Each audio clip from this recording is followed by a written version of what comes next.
Both Flesh and Not by David Foster Wallace.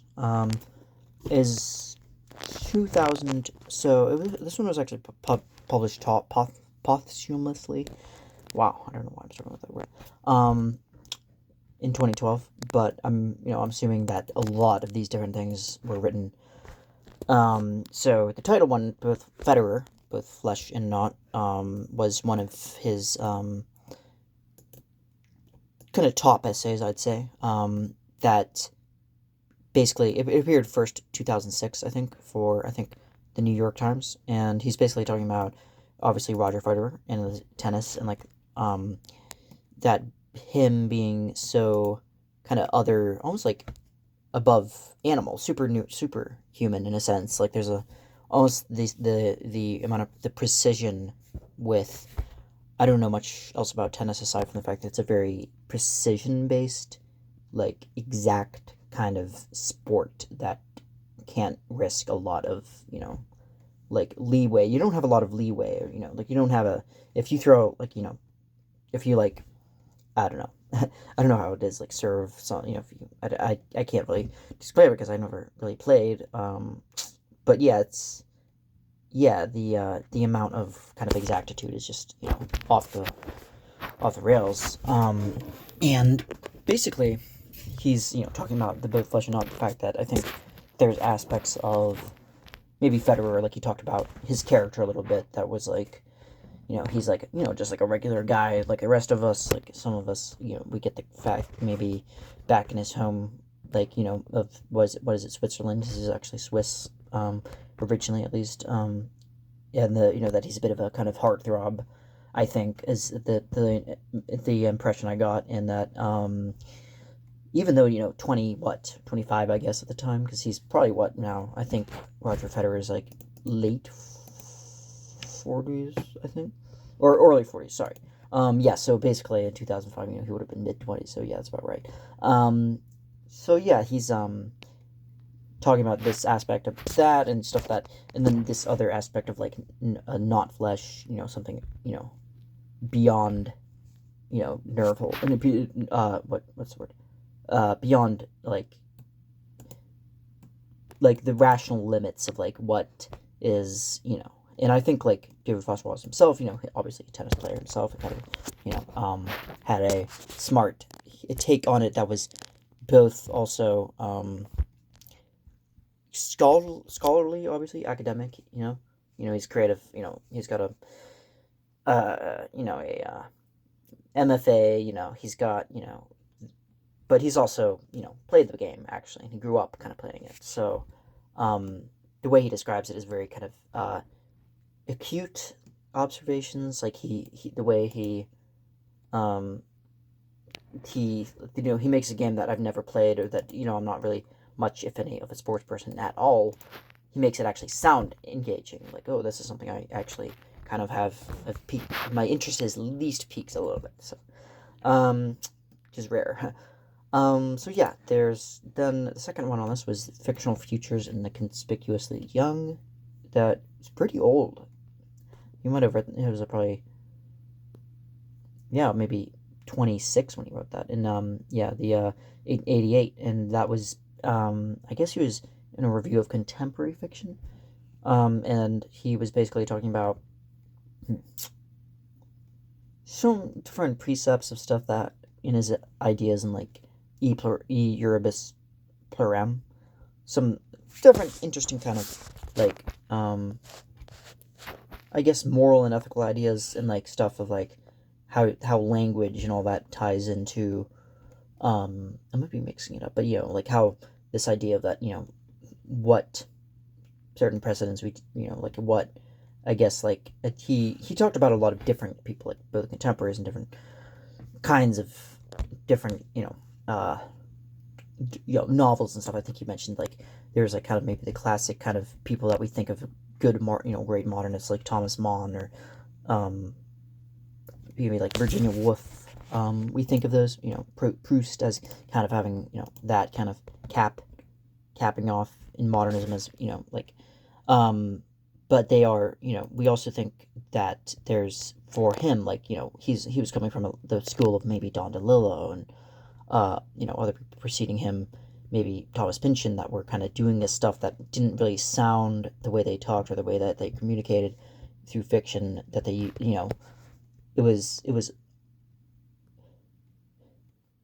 it wasn't through the lens of anything but like through the medium of like, I don't know, it's hard to describe. Because it's not just postmodern. It's like post. Sometimes it's meta fiction too, and there's a lot of and then he talks about like in his creative writing classes, like the kind of things that he that the kind of recommendations he would get. So after that, there's the Empty Plenum, David Markson's Wittgenstein's Mistress, in 1990. And yeah, this was a very interesting take on the book. I actually added it to my list. I haven't read it yet, but he prompted me to look into this. It's like, obviously, this Wittgenstein's Mistress is supposed to be a very stylistic kind of take, fictionalized, obviously, on kind of in the same vein of like The Loser by Thomas Bernard, which I actually reviewed here, or I attempted to at least. Not sure how good a job I did, but the ideas that he expands on in this is that that Wallace talks about is that there's like a freedom that creative fiction has, that you're able to kind of develop, you're able to make like kind of other worlds, and you're able to build up, and you're able to kind of exegesis on like this kind of person that you've never met. You're kind of full responsibility, rather than maybe molding people that are kind of heightened or different kind of almost carnivalistic ways, in the way that Mikhail Bakhtin would describe anything from as early as the Rabelais, like Pantagruel and Gargantua Pantagruel, and Dostoevsky with his kind of carnivalistic kind of polyphonic literature. But the literary criticism he talked about, in that this kind of thing that in David Markson's trying to do, that he's trying to construct this kind of dialogue between Wittgenstein and his mistress, obviously the titular mistress, and that they're trying to there's a lot of room for philosophical kind of things, and philosophical kind of things on language, and like what is it, very basis and foundation. Like, does language come in a perfect Platonic way, or does it come through, as Wittgenstein I believe thought, as it came through like a struggle of communicating that has to come into being via our grappling and unraveling. Like, I think like unraveling is like a big theme of like Wittgenstein, if I'm not butchering his worldview.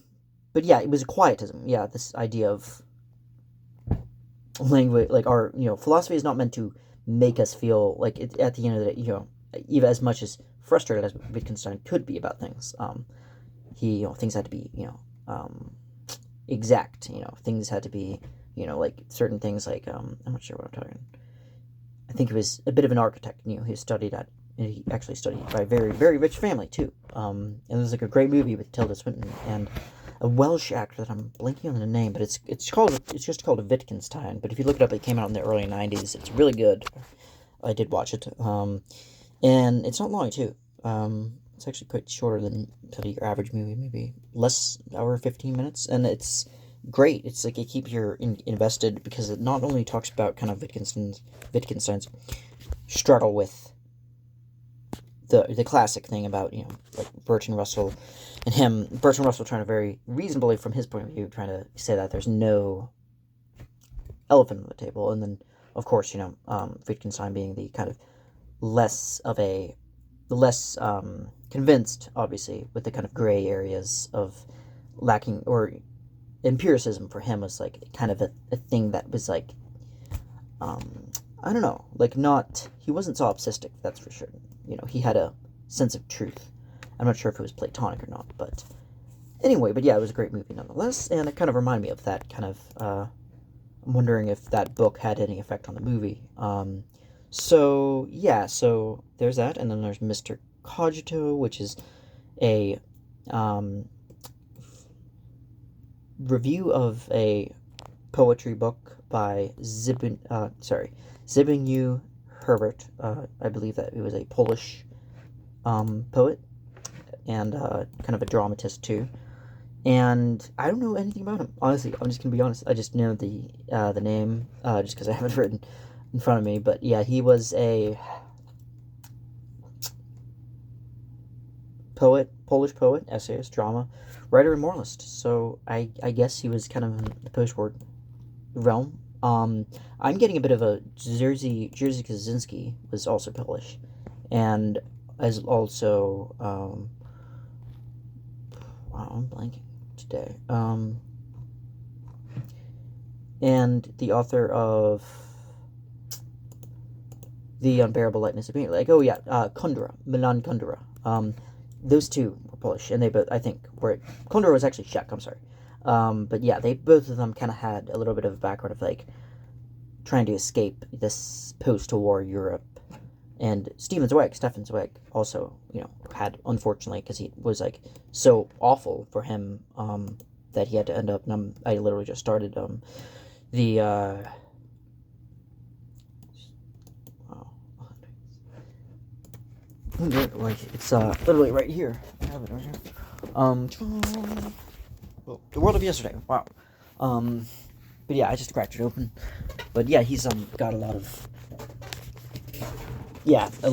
kind of residual kind of dread and just angst from the fact that seeing his own country kind of go down the drain. Not only that, but also the face of Europe and the world be completely, drastically so affected politically, socially, and just like spiritually distraught that he felt like the weight of that he ended up committing suicide with his wife around the age of 60. So for a while he held all this in, and he finally, it was, it wasn't until he actually posted, published the World of Yesterday that he like divulged everything. He was like, listen, this is what's going, this is what's going on. This is how I see it. What happened with Europe, the morals, how it fell.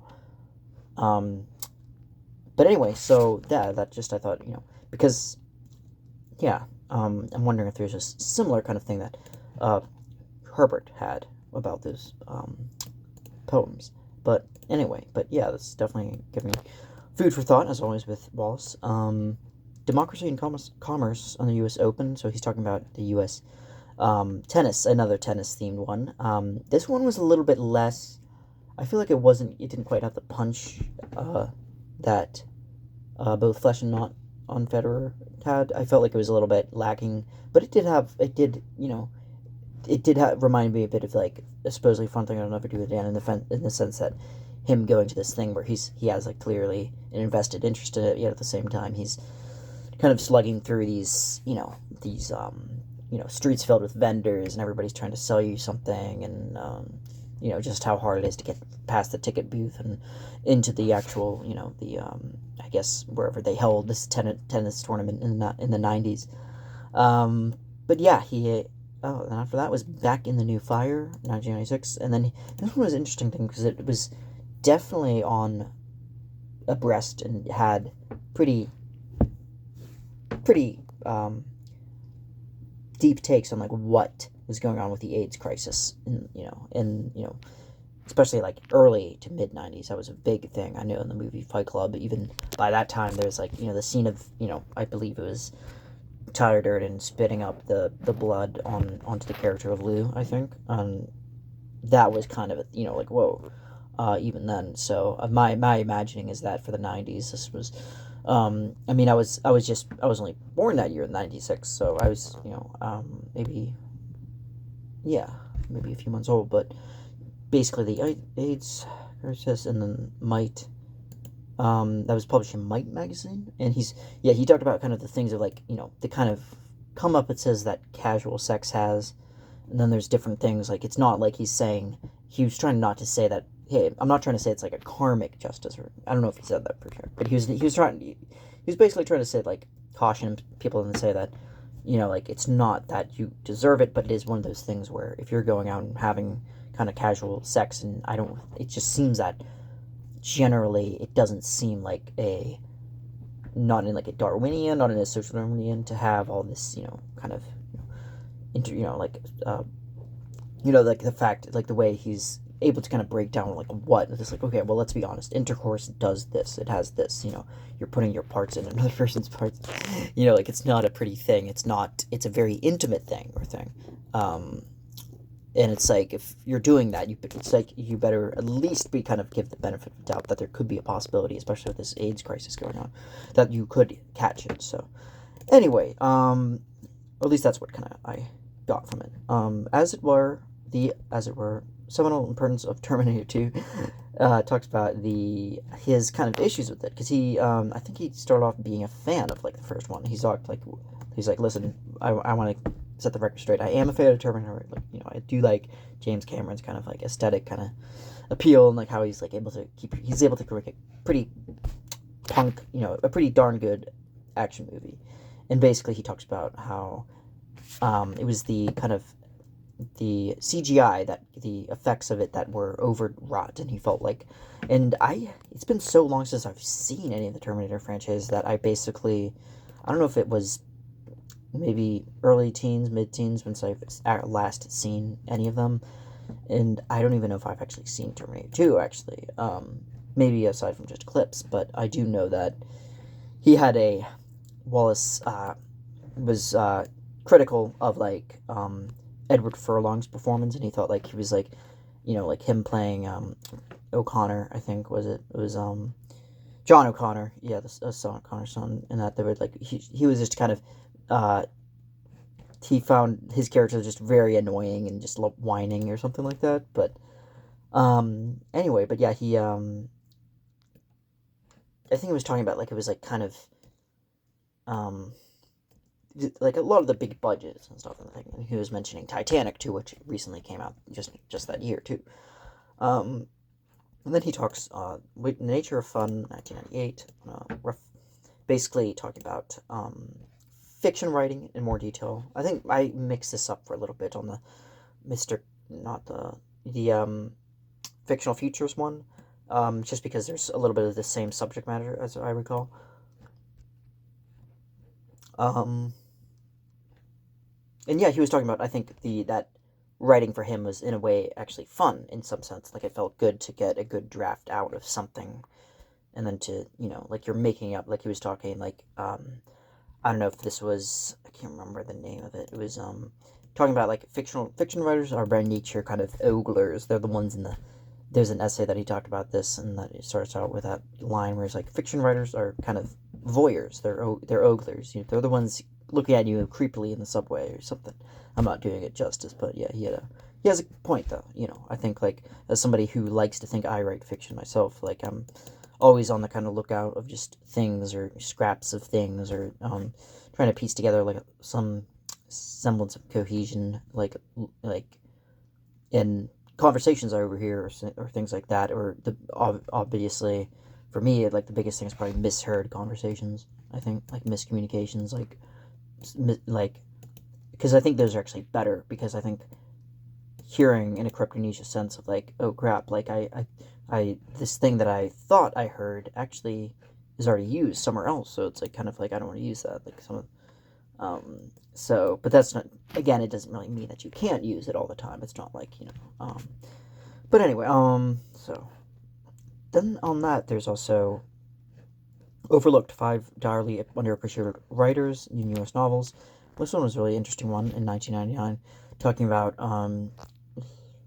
Omen's Letters Luck by William H. Gass, and I keep getting Gass and I'm not the first one, luckily, just to make me feel any better, that, William H. Gass, and who wrote the book, I believe, Middle Sea, and which I have yet to read, but it is on my list. I have Gaddis, well, I had William Gaddis and Gass on there, so,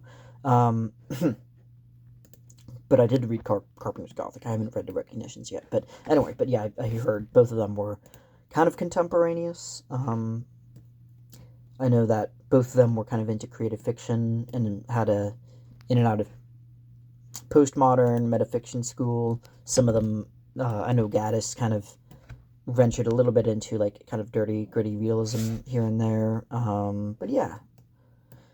And then the next one was Steps by Jerzy Kosinski, which I haven't read yet. I've only read Being There and The Painted Bird. Great, by the way. both of them. Um, Angels by Dennis Johnson.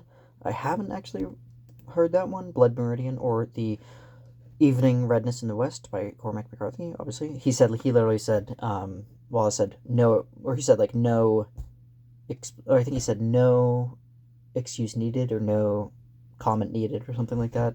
It was like I guess it was evident to him. I guess McCarthy's always brilliance. Um, and then he also put again Wittgenstein's Mistress by David Markson. So yeah. Then there's also the rhetoric on the math of melodrama in 2000.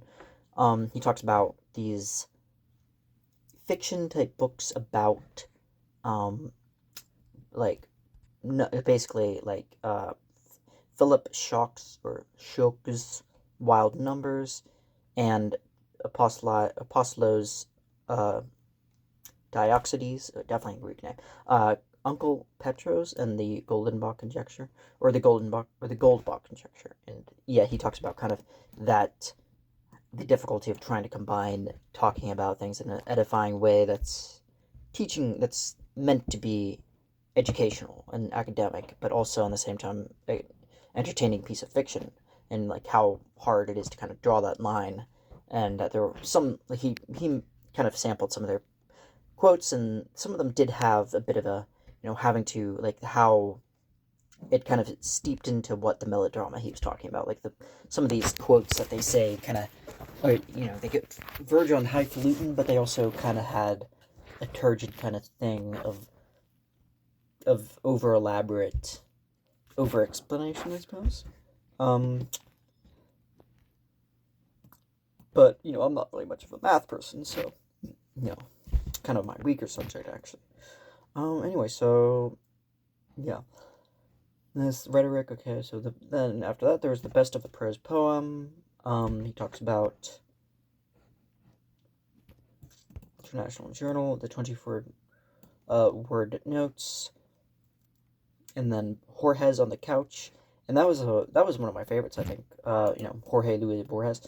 Talks about his kind of characters, and like he was talking about the um the autobiography called Jorge's: A Life, called by Edwin Williamson, and then it was actually pretty scathing review. Actually, he was basically talking about how much that he kind of insisted certain things, and I think Jorge's life, like certain things, like the way he treated his like he was the way he grew up, or certain things, or like the way he treated his relationship with his mother, or different things. He was trying to, I think he was being overly Freudian about it, and he was trying to make it kind of a little bit more dramatic and a little bit more, I'm not sure, but just kind of get out there and crazy than it really was, and it was mostly just Jorge Luis, whereas I think grew up obviously Argentine, and in Buenos Aires, and to kind of a wealthy